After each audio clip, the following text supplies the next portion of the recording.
الفاتحة. أعوذ بالله من الشيطان الرجيم. بسم الله الرحمن الرحيم.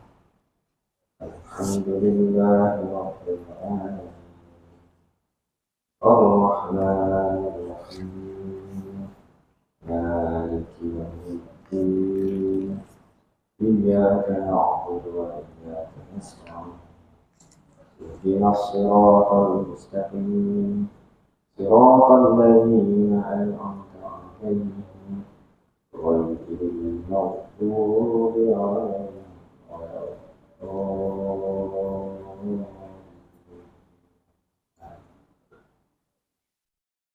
بسم الله الرحمن الرحيم.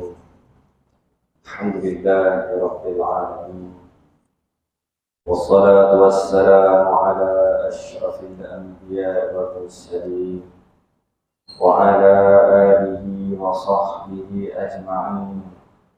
سبحانك لا علم لنا إلا ما علمتنا إنك أنت العليم الحكيم. رب اشرح لي صدري ويسر لي أمري واحلل عقدة من لساني يفقهوا قولي. Alhamdulillah, pertama-tamanya kita memanjatkan setinggi kesyukuran kita kepada Allah Subhanahu wa taala di atas segala kurniaan nikmat Allah Subhanahu wa taala kepada kita. Allah Subhanahu wa taala memberikan kita keizinan untuk berkumpul pada tengah hari ini bagi menunaikan salat Jumaat. Syukur kepada Allah Subhanahu wa taala yang terus-menerus memuliakan kita nikmat iman, nikmat Islam dan pelbagai nikmat Allah Subhanahu wa taala kepada kita yang tidak terhingga. Nikmat yang terbesar yang Allah taala kurniakan kepada kita ialah nikmat iman, nikmat Islam.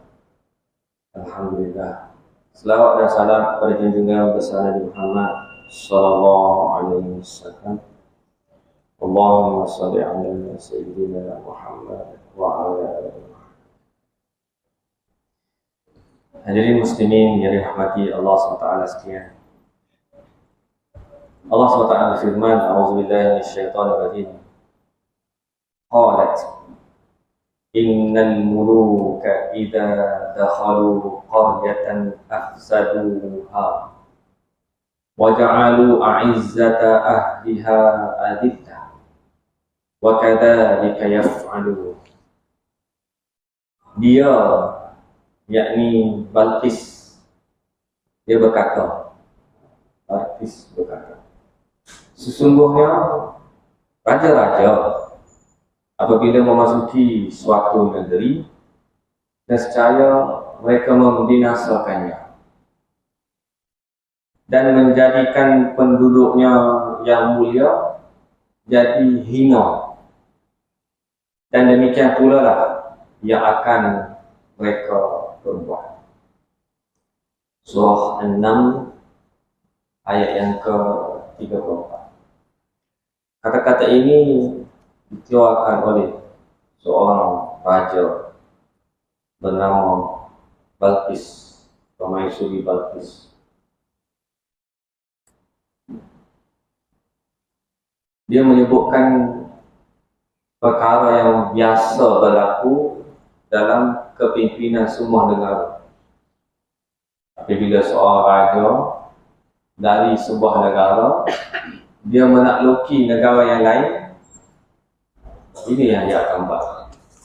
Mereka akan afsadu fiha, mereka akan afsaduha, akan membinasakannya, wa ja'alu a'izzat ahliha adillah, yang menjadikan penduduknya yang asalnya mulia menjadi hina. Ini keadaan politik semasa ketika permaisuri Balqis melihat keajaiban pada pemerintahan Nabi Sulaiman alaihissalam. Dia pelik. Zaman dia tu ada seorang raja nama dia Sulaiman, yang memerintah dengan adil, yang tidak melakukan afsaduha, yang tidak melakukan kerosakan di atas muka bumi, yang tidak menghina penduduk-penduduk setelah berkuasa, bahkan memberikan keadilan. Cerita ni, ayat ini diceritakan oleh Allah SWT dalam surah An-Naml. Surah An-Naml maksudnya semua. 2 minggu lepas saya sebut cerita tentang Nabi Musa AS. Kalau tuan-tuan ingatlah, kita tentang Nabi Musa dengan pemimpin yang zalim ketika itu, iaitu Fir'aun. Hari ini seorang pemimpin yang adil, yang mengambil kitab Allah Subhanahu Wa Taala sebagai asas perundangan dalam negaranya, memerintah dengan adil, bukan sahaja manusia tetapi bahkan jin, bahkan haiwan-haiwan. Nabi Sulaiman alaihissalam telah dikurniakan oleh Allah Subhanahu Wa Taala dengan mukjizat, boleh memahami bicara para haiwan. Kita tengok dalam surah An-Naml bagaimana kehebatan surah ini menuturkan kisah yang berbagai. Mukjizat Nabi Musa alaihissalam. Dalam surah An-Naml ada tentang kisah Nabi Dawud alaihissalam yang mewariskan tahta kerajaannya. Nabi Sulaiman alaihissalam yang mempunyai mukjizat yang sangat hebat, boleh mengetahui tutur bicara, boleh berkomunikasi dengan jin, bukan sahaja manusia, boleh berkomunikasi dengan jin yang boleh berbicara, memahami kata-kata daripada haiwan. Suatu perkara yang di luar daripada kotak pemikiran kita sekarang. Namun Nabi yang hebat ini, walaupun kuasanya sangat luas, mengatasi kuasanya terhadap bukan sahaja terhadap manusia, tapi menjadi raja kepada jin dan juga segala haiwan binatang. Allah Ta'ala cerita tentang satu kisah di mana Nabi Sulaiman alaihissalam ini, walaupun dia seorang yang hebat, seorang yang luar biasa kuasanya, dia menuturkan waqala rabbi auzi'ni an ashkura ni'mataka allati an'amta alayya wa ala walidayya wa an a'mala salihan. Sulaiman ini walaupun dia seorang yang sangat luar biasa kuasa, tetapi dia tetap menuturkan dan bersyukur. Dia kata, wahai Tuhanku, ilhamkanlah aku supaya tetap bersyukur akan nikmat-Mu yang Engkau kurniakan kepadaku dan kepada ibu bapaku, dan supaya aku tetap mengerjakan amal soleh yang Engkau redha. Masya Allah. Kita sebagai seorang Islam, kita merindui pemimpin yang macam ini. Kan? Sampai bila kita nak melepaskan kepimpinan kita, terutama kepimpinan negara kita, kepada orang yang jahat, orang yang korup, orang yang rasuah. Sedangkan ada pemimpin-pemimpin yang masih lagi boleh mencontohi, seumpama apa yang dicontohkan oleh Nabi Sulaiman alaihissalam. Ada orang yang jujur, seumpama apa yang diajar oleh Allah Subhanahu Wa Taala kepada dia.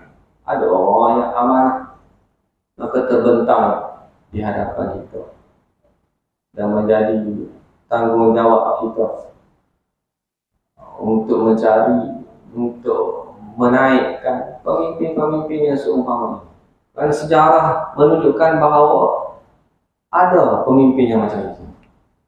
Nabi Daud alaihissalam seorang raja, seorang pemimpin. Nabi Sulaiman alaihissalam dalam surah An-6 bercerita tentang bagaimana Nabi Sulaiman alaihissalam ini mewarisi pangkat kenabian daripada Nabi Daud.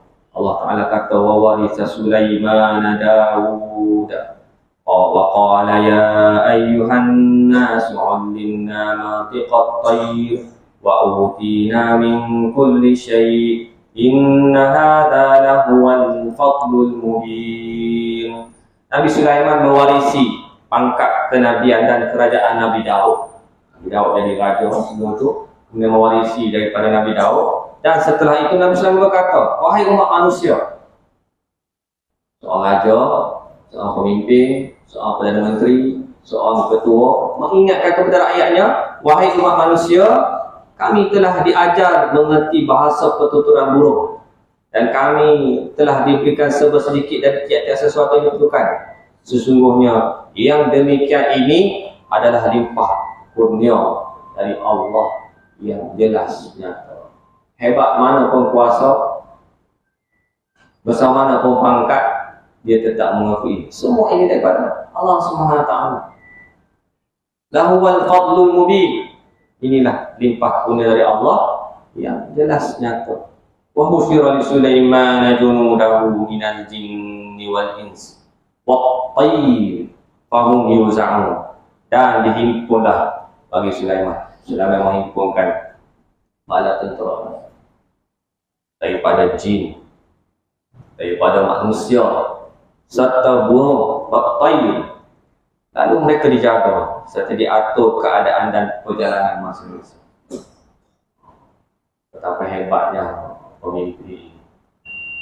Bukan sahaja rakyat dia di kalangan manusia, jin pun jadi rakyat dia. Agaknya masa tu pilihan raya pun ada kertas. Ni lorong manusia, ni lorong jin. Ada satu lagi lorong burung. Pangkah pilihan raya. Tak ada lah. Ibarat dia lagu tu. Maknanya burung pun menjadi tentera kepada Nabi Sulaiman alaihissalam.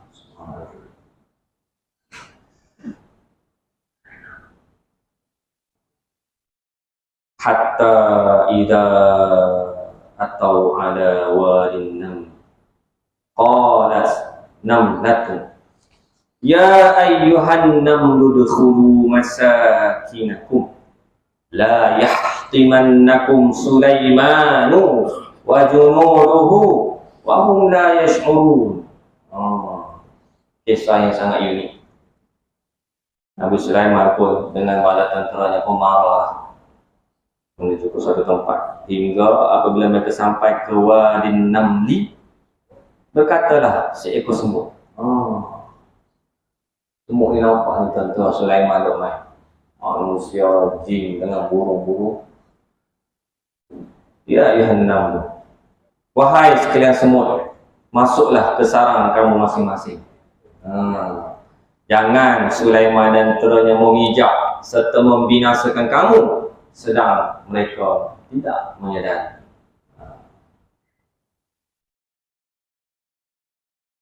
Lalu apa yang berlaku kepada Nabi Sulaiman alaihissalam? Fatabassama dhahikan min qawliha faqala rabbi auzi'ni an ashkura ni'mataka allati an'amta alayya wa ala walidayya wa an a'mala salihan tardahu wa adkhilni bi rahmatika fi ibadikas salihin. Apabila Nabi Sulaiman dengar, Nabi Sulaiman boleh dengar bahasa semut. Tak tahu bahasa dia lagu mana. Komunikasi sesama mereka. Nampak tentera Nabi Sulaiman itu datang dari jauh. Abang kat kawan-kawan dia, jom pergi jauh. Lagi tentera Sulaiman pijak kita habis. Lalu Nabi Sulaiman alaihissalam fatabassama dhahika.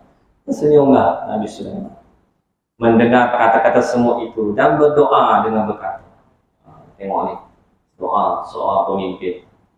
Wahai Tuhanku, ilhamkanlah aku supaya aku tetap bersyukur dan akan nikmat-Mu yang Engkau kurniakan kepadaku dan kepada ibu bapaku, dan supaya aku tetap mengerjakan amal yang soleh yang Engkau redai, dan kena masukkanlah aku dengan limpah kurnia-Mu dalam kumpulan hamba-hamba-Mu yang soleh.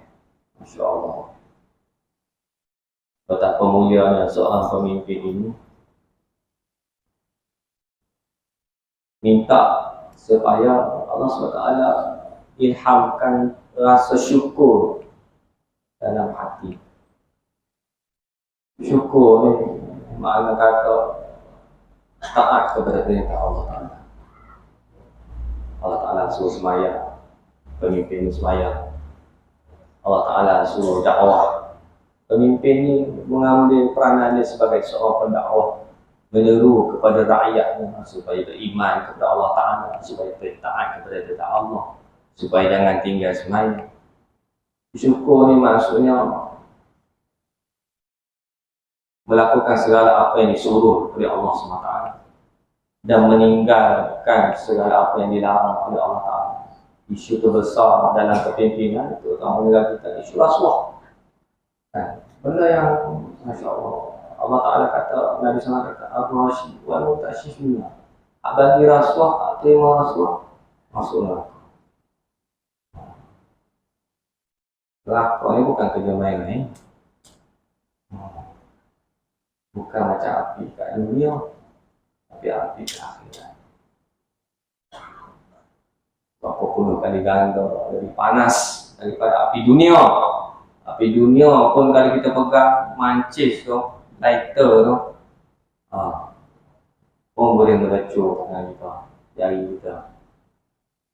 Yang banyak kes-kes hak kereta terbakar bawah dengan hak laki tu tengok isteri dia terbakar dalam kereta tepi jalan, hidup-hidup. Itu bawa api dunia. Dan ada di kalangan pemimpin-pemimpin itu naik oleh kerana tangan-tangan kita yang memangkah menyokong mereka. Adalah pemimpin itu naik macam Nabi Sulaiman alaihissalam, macam Sayyidina Umar al-Khattab, macam Rasulullah SAW. Nak macam 100% tu jauh lah, sebab kita ni memang umat akhir zaman. Tapi sekurang-kurangnya ada tindakan yang dilakukan oleh mereka untuk mengharamkan judi. Judi itu memang haram dah. Melaksanakan perintah pengharaman judi. Kelantan, Terengganu, Kedah, Masya Allah. Banyak pahala orang yang memilih mereka tu. Benda kita tak nampak. Pahala ni memang benda tak nampak. Kalau nampak seketul pahala penuh masjid, bayang tu RM50. Bayang dapat pahala. Main masjid banyak dapat pahala, nampak pahala main masuk account. Boleh ada apps. Kita tengok berapa kredit hari ni masuk. Tak ada. Benda tak nampak. Alladzina yu'minuna bil ghaib, orang yang yakin, beriman dengan perkara-perkara baik. Maknanya apa yang kita buat ada hitungan dosa pahala. Apa yang kita buat ada hitungan dosa pahala. Jangan kita nampak orang lain sahaja, tapi kita reflect kepada diri kita. Sebab tu dalam ayat Quran kita baca tentang umat-umat terdahulu. Allah Ta'ala mendatangkan kisah umat-umat terdahulu yang melakukan maksiat kepada Allah Ta'ala, yang melakukan kebaikan kepada Allah Ta'ala, supaya kita ni fikir, aku ni macam mana. Bukan nak kata cerita, so kita tengok keburukan orang, cerita orang maksiat zaman dahulu, kita cari keburukan orang lain. Dia ni ya. Dia ni macam Fir'aun, dia ni macam tu, dia ni macam tu. Tapi kita tengok diri kita, adakah kita ini mempunyai sifat-sifat yang tidak baik, tidak elok, maka kita cuba jauhkan. Kita cuba bertaubat kepada Allah Ta'ala. Andai ada kata contoh-contoh yang baik yang ditunjukkan oleh Allah Ta'ala dalam Al-Quran, sejauh mana kita ini mengambil mereka ini sebagai amalan kita.